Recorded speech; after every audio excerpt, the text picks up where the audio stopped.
Shalom saudara yang kasih oleh Tuhan. Saya berdoa keadaan saudara dalam keadaan baik, sehat, penuh sukacita dan damai sejahtera. Baik, saudara yang kasih oleh Tuhan, sebentar, saya minum dulu ya. Orang Jawa bilang bahwa hidup itu cuma mampir ngombe ya. Tetapi teman-teman saya bilang begini, nek ngombe aja ngombe banyu putih tok ya.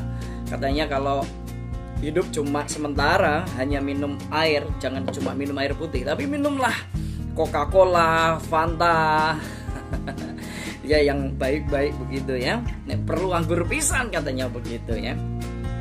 Saya berpikir demikian.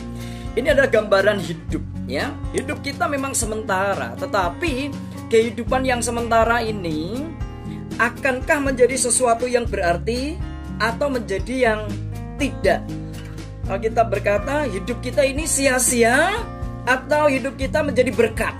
Nah ini, saya jadi ingat apa yang dikatakan oleh Nabi Musa kepada umat Israel yang sudah ditolong oleh Tuhan sedemikian rupa sejak zaman dimana mereka jadi budak di tanah Mesir. Lalu Tuhan mengasihi, menyayangi mereka, lalu mengeluarkan mereka dari tanah perbudakan menuju ke tanah Kanaan begitu ya. Namun di tengah perjalanan di padang gurun, menyeberangi laut Tebrau, ada banyak memang persoalan kehidupan yang mereka hadapi.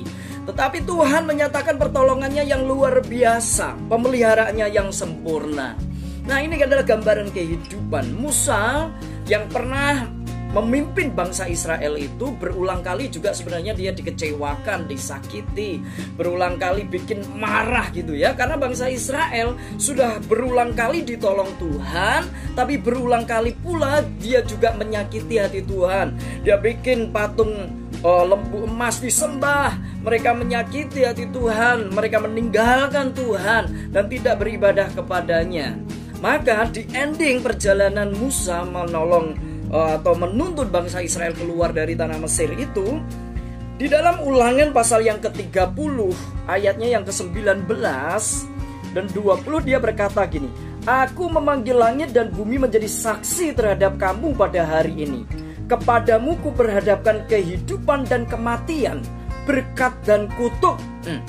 Di sini Musa menampilkan bahwa ada dua pilihan selama menjalani kehidupan itu, kehidupan atau kematian. Namun yang baik adalah begini, Tuhan tidak cuma sekedar menunjukkan dua pilihan antara kematian dan kehidupan, tetapi Tuhan juga memberikan instruksi, Tuhan memberikan pilihan yang harus diambil oleh bangsa pilihannya itu. Apa? Kelanjutannya adalah begini, pilihlah kehidupan supaya engkau hidup, baik engkau maupun keturunanmu ya. Jadi pilihlah kehidupan. Lalu apa kehidupan itu? Kalau kita mengacu kepada ucapan Tuhan Yesus yang tertulis dalam Injil Yohanes 14 ayat 6 berkata, "Akulah jalan, akulah kebenaran, dan akulah kehidupan." Jadi kalau kita mau memilih kehidupan, artinya kita pilih Yesus. Kita pilih Kristus.